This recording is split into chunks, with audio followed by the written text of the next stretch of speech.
We are being asked to evaluate the function f of x equals 8x minus 6 at the given values. So let's first talk about function notation for just a minute. When they use this notation, f of x, that is just notation that stands for the variable y. So it's the same as if I wrote it as y equals 8x minus 6. Now, the reason we use function notation instead of just always writing it as y equal is because of two things. First, it allows us to give a function a name. So f is just a common name, but for example, let's say you were looking at a business and you wanted to talk about the cost. You could call it c of x, and so it would be a cost function. And then it also allows us to look at the variable or different things that we would want to plug into the variable. So when I look at this very first part of this question, part A, and they're asking me to find the f of 8, they are telling me take function f and plug 8 into the variable x. So if I take my function f, I always like to do this. I like to write it down first with parentheses in place of where the variable would be. And then I like to go back and do my plugging in. Let me move that out of the way so I don't confuse you. And so if they tell me to plug in 8, then where the variable used to be, I plug in 8, and then I simplify. So 8 times 8 would give me 64. And then if I take 64 and I subtract 6, I am left with 58. Now, they're just going to want you to tell them 58, but if you think in terms of a graph, when x is 8, what we're saying is the y value on the graph would be 58, just so that makes sense that that is the y value. All right, on the second part of this question, they are telling me or asking me to take function f, but this time I'm plugging in the expression x plus 9. So again, whatever function they give you, so in this case they give me 8x minus 6, write it down first like that. Put parentheses in place of your variable, because then it makes it easier to come back and whatever they put in parentheses here, you're going to plug it into the parentheses there. And then we simplify. So in this case, we have to distribute the 8. 8 times x is 8x, plus 8 times 9 would give me 72. And then I still have the minus 6. So if I simplify that, I have an 8x. And when I take 72 and I subtract 6, then I am left with a positive 66.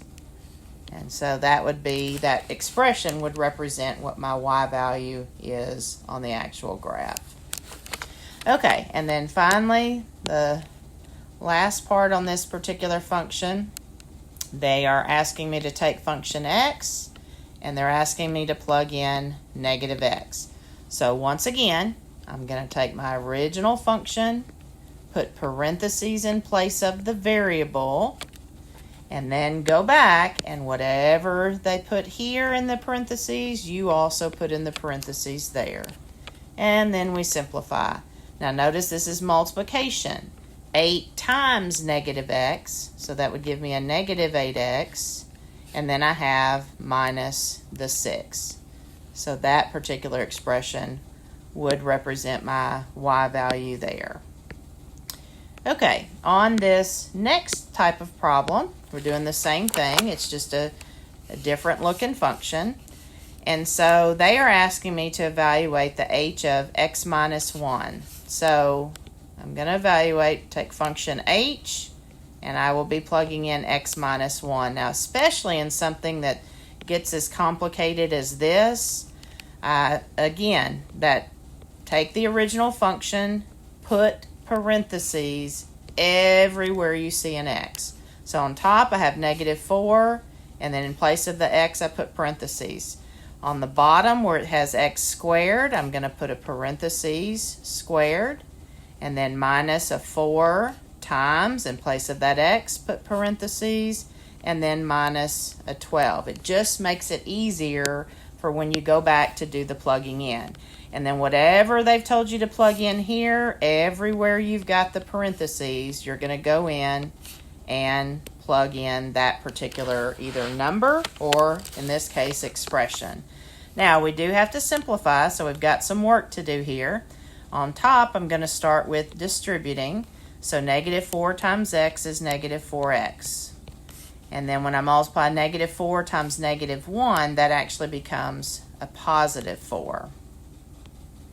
On bottom here, when we take x minus 1 squared, remember that you're really looking at it as x minus 1, let me come right up here, times x minus 1. So don't forget, this means you actually have to FOIL it when it's squared. You can't just distribute the power. So when I FOIL, first times first, x times x is x squared. On the outside, x times negative 1 is negative x. On the inside, negative 1 times x is negative x. And then last, negative 1 times negative 1 is positive 1. All right, with this middle term, you've got negative 4 that you're distributing. So negative 4 times x is negative 4x. And then negative 4 times negative 1 would give you a positive 4. And then don't forget about the minus 12 that's just kind of tagging along there. So if we go back and we combine like terms, on top, that's as simplified as it's going to get. On bottom, I have an x squared. But then when I come in here, notice that I have a minus x, another minus x, and then I have a minus 4x. So all together there, I have a minus 6x. And then when I look at the actual numbers, I have a positive 1, a positive 4, and a negative 12. So when I combine those together, 1 plus 4 would be 5, minus 12 would leave me with a minus 7. So in simplified form, that would be my final answer. And notice, I did not come in here and try to do things like cancel out the x's. You cannot do that. When you've got x's that are added or subtracted to other terms like you've got, you cannot just come in here and cancel something like that. So stay away from forming those types of bad habits.